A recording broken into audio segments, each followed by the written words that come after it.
오늘은 사무엘하 18장 16절부터 20절까지의 말씀을 보도록 하겠습니다. 사무엘하 18장 16절부터 읽겠습니다.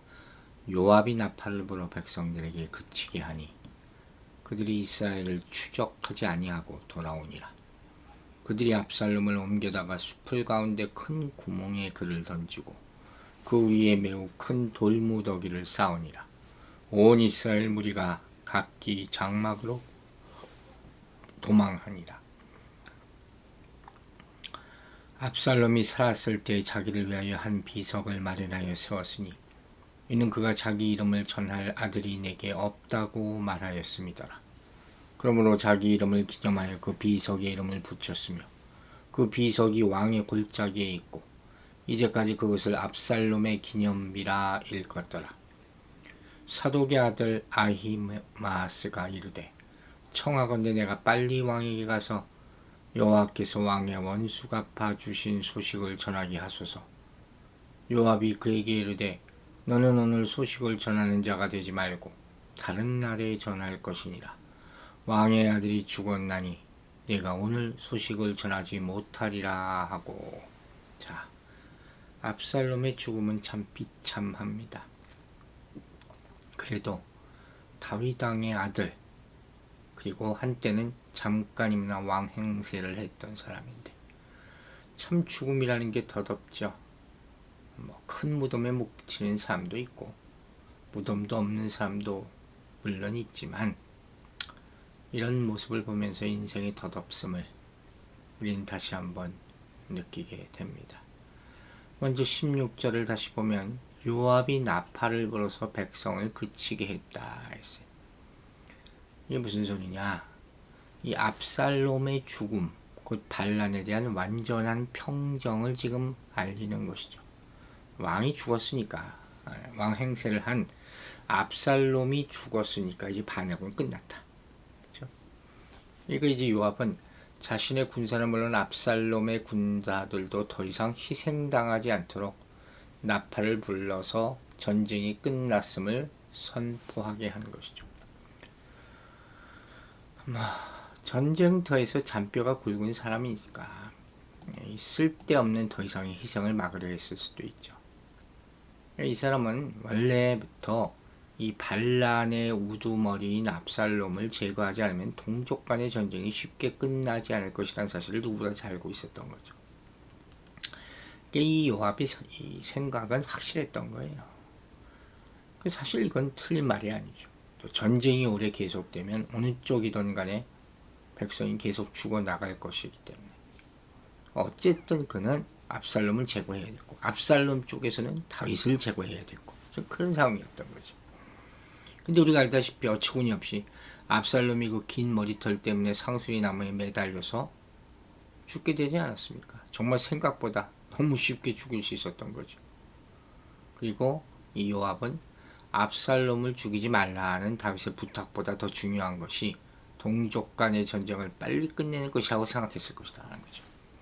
그래서 기회가 왔을 때 단호하게 이 압살롬을 죽인 것이죠. 그리고 마침내 압살롬이 죽자 이제는 더 이상의 희생을 막아야 되겠다 해서 신속하게 전쟁을 종결시키려고 나팔을 불게 한 것이다 하는 거죠. 그리고 그 다음 시체 처리 얘기가 나오죠. 17절 보세요. 그들이 압살롬을 옮겨다가 숲을 가운데 큰 구멍에 들 던지고 그 위에 매우 큰 돌무더기를 쌓으니라. 자, 이게 참 비참하다는 것이죠. 여기 나오는 큰 구멍, 그것은 뭐 자연적으로 형성된 구렁일 수도 있고 아니면 뭐 과거 우물 같은 것을 의미할 수도 있겠죠. 팔레스티나는 당시 물이 귀하기 때문에 곳곳에 우물을 파던 곳이 많았다고 우리가 자주 얘기하지 않습니까? 그러니까 이 지금 요압이 이렇게 한 이유 중에 하나는 뭐겠습니까? 이 압살롬이 죽고 나서 그들의 가족의 묘, 왕의 묘에 장사되는 영예를 막기 위한 거예요. 그래서 마치 압살롬의 시체는 죽은 짐승처럼 살해당한 숲속에 있는 한 구덩이에 그냥 던져진 거죠. 이게 바로 한 왕자의 종말이라 하는 것이죠. 참 그가 살아왔던 생과 너무도 다른 종말이죠. 그리고 또 그 위에 매우 큰 돌무더기를 쌓았다. 그러니까 요압이 이처럼 압살롬의 시체 위에 돌무더기를 쌓았다는 것은 부모의 말을 거역하는 폐륜하는 돌로 쳐서 죽이라는 율법의 조항을 준수한 것이었어요. 신명기 21장에 나옵니다. 또한 이 돌무더기는 우리가 이 여호수아 7장에서도 우리가 이런 얘기를 볼 수 있는데, 그때 바로 아간과 아이왕의 경우처럼 반역자의 수치를 나타내는 그런 표시로 보기도 하는 거죠.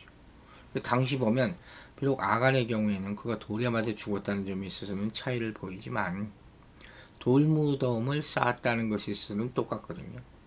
그리고 아이성의 왕도 저녁까지 나무에 매달렸다가 성문어기에 던져져서 돌무더기에 묻히니 신세가 되었다. 이게 처음 있는 모습이 아니었다는 거예요. 어쨌든 이 같은 모습은 뭡니까? 하나님과 사람 앞에서 교만한 자의 최후는 이처럼 비참한 결말과 수치뿐임을 교훈해주는 산증표라고 할 수 있는 것이죠. 참 인생이 덧없어요. 18절 봅시다. 압살롬이 살았을 때 자기를 위하여 한 비석을 마련하여 세웠으니, 이 말이 더 가슴을 아프게 하죠. 이는 그가 자기 이름을 전할 아들이 내게 없다고 말하였습니다. 그러므로 자기 이름을 기념하여 그 비석의 이름을 붙였으며 그 비석이 왕의 골짜기에 있고 이제까지 그것을 압살롬의 기념비라 일컫도다. 자, 본래 압살롬에게는 세 아들이 있었지만 모두 일찍 죽었다 그랬잖아요. 자기 이름을 이을 소망이 없게 되자 변칙적인 방법으로 비석을 세우고 자기의 명예를 후대에 전하려고 했던 것이죠. 이게 다 인간의 허망함, 교만함이고. 그러니까 이 모습에서 우리는 이미 이 압살롬의 과도한 욕심을 볼 수가 있던 것이죠. 그러나 이런 목적에 세워진 그의 비석은 이제 정반대로 그의 수치를 전하는 것이 되고 말았다는 거예요. 이게 부끄러운 것이죠. 자기를 과시하려고 하는 행동이나 무슨 남겨진 모든 것들이 나중에 가서 그 사람의 수치가 다 드러나게 되는 참 부끄러운 인생이 되는 것이죠. 그래서 우리는 이와 같은 사실을 통해서 교만한 자의 악한 계획은 끝내 하나님 앞에서 부끄러움으로 나타나게 될 뿐이라 하는 또 한 가지 중요한 교훈을 얻게 되는 것이에요. 여기 나오는 왕의 골짜기라는 표현이 있어요. 창세기 14장 17절에 나오는 사회 골짜기 다른 이름이라고 이렇게 해석들을 합니다.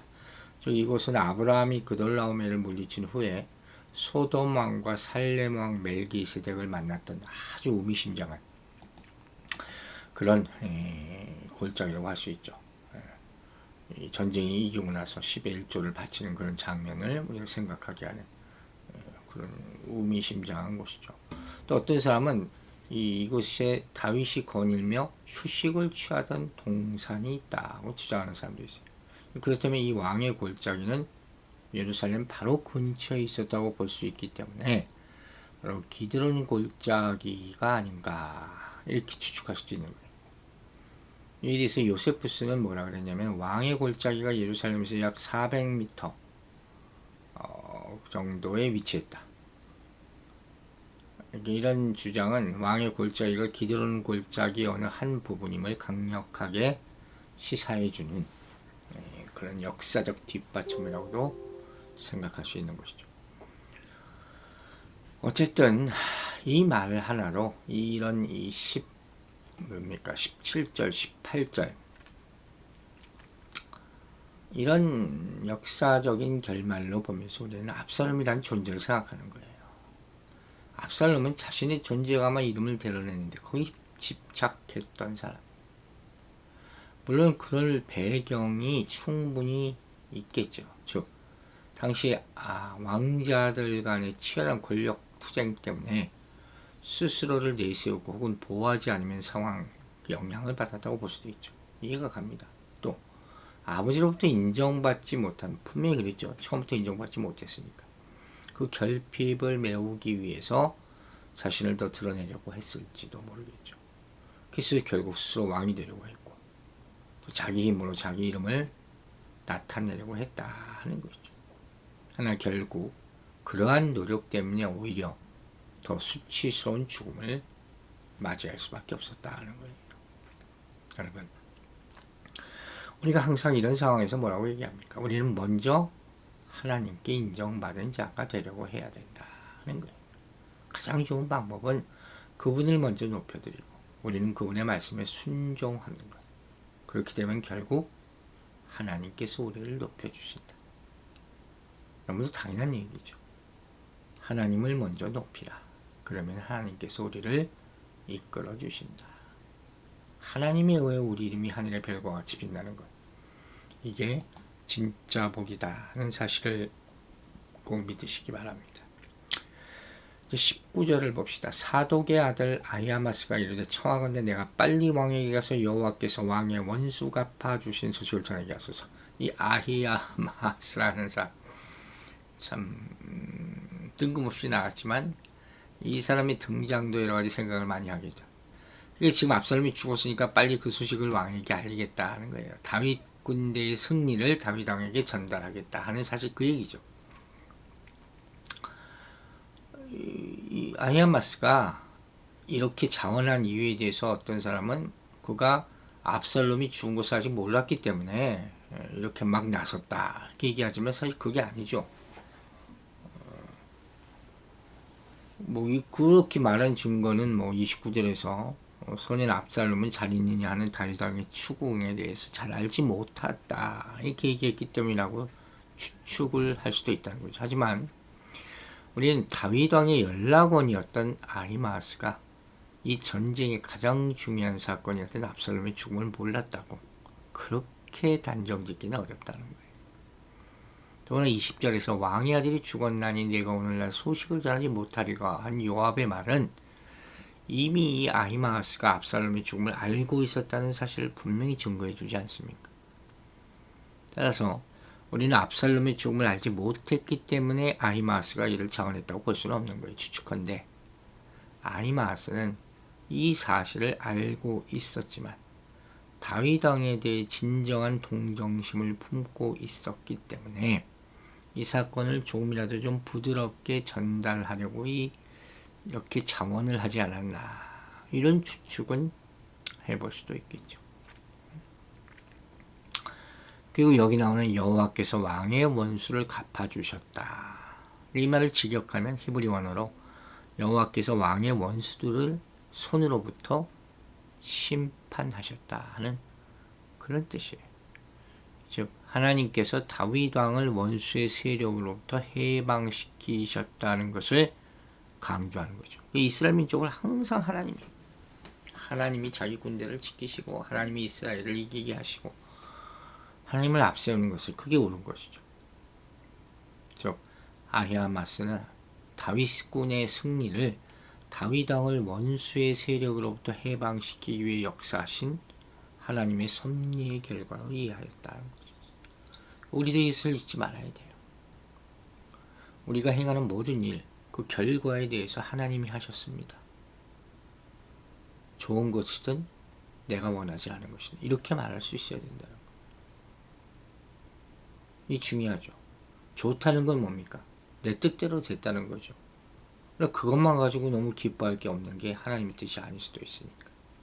즉 하나님께 영광 돌린다는 사실은 내 뜻이 이루어져서가 아니에요. 이걸 구분할 수 있게 되기를 바랍니다. 정말 우리는 무엇을 놓고 기뻐해야 하느냐? 우리가 원하는 것이 이루어져서가 아니라 하나님의 뜻에 내가 순종해서 하나님의 뜻에 역사하게 되었기 때문에 영광 돌려야 한다는 것이죠. 마지막으로 20절을 보겠습니다. 요압이 그에게 이르되 너는 오늘 소식을 전하는 자가 되지 말고 다른 날에 전할 것이니라. 참 요압이 깜짝 놀란 듯한 그런 모습을 우리가 상상해 볼 수 있죠. 왕의 아들이 죽었나니 내가 오늘 소식을 전하지 못하리라. 요압은 이걸 숨기고 싶었던 거예요. 지금 당장은. 그러니까 지금 이 아히마아스가 다윗의 승전의 소식을 전하는 것을 금지하는 것이죠. 왜냐면 요압이 보기에는 이 일에 아히마아스가 적합하지 않다고 여겼던 것이죠. 왜냐하면 아히마아스는 지금까지 좋은 소식만을 전달한 다윗의 신복이었기 때문에 이번에도 다윗은 그가 좋은 소식을 가져오는 줄로 착각할 수 있다고 여겼기 때문이죠. 따라서 요압은 압살롬의 죽음을 알리는 이런 일원에는 아히마아스가 적합하지 않다고 판단했고 그에게 다음번에 연락원의 임무를 수행하려고 권고할 수밖에 없었던 것이죠. 모든 이런 어려움은 바로 압살롬의 죽음 때문에 생긴 것이고 그가 비록 반역했지만 다윗의 아들이었기 때문에 생긴 비극이라고 할 수 있죠. 우리는 이것을 다시 한번 안타깝게 생각해야 됩니다. 어제 우리 말씀의 타이틀이 압살롬은 왜 죽었는가 였지 않습니까? 오늘 그의 이유, 또 다른 이유를 또 보게 됩니다. 우리도 우리 자신의 존재와 이름을 나타내는데 급급하고 집착하지 말고 오로지 하나님의 영광만 먼저 나타낼 수 있는 진정한 하나님의 사람으로 살아가게 되기를 주의 이름으로 축원합니다. 기도하겠습니다. 아버지 하나님, 모든 성경 말씀이 하나님의 감동으로 되어 있다. 디모데후서 3장 16절에서 말씀합니다. 우리가 왜 말씀을 사모해야 됩니까? 이 말씀을 통해서 교훈을 얻기 때문인 줄로 믿습니다. 아버지, 한자 한자 읽을 때마다 우리 삶에 꼭 필요한 영의 양식이 되게 하여 주시고 우리 인생에 정말로 큰 이 삶의 지혜를 주는 말씀이 될 수 있도록 역사하여 주시옵소서. 다윗을 이기게 한 것은 군사력도 아니요 그의 지혜도 아닙니다. 오로지 하나님이 역사하십니다. 하나님의 섭리 가운데서 우리의 인생도 이루어지도록 도와주시옵소서. 아버지, 한 생명을 놓고 간절히 기도하고 있습니다. 하나님 아버지에 대해서 우린 다 알지 못하오나 생명을 주신 하나님, 살려주신 하나님께서 이 시간을 통해서 많은 사람에게 많은 교훈을 주고 계신 줄로 믿습니다. 매일 감사하게 하시고 안타까운 마음으로 기도할 때 주의 사랑하는 종을 일으켜 세워주심으로 말미암아 교회의 큰 덕이 되게 하여 주시고 하나님께 영광 돌리는 일이 또한 되게 하여 주시옵소서. 감사드리며 예수 그리스도의 이름으로 기도했습니다. 아멘.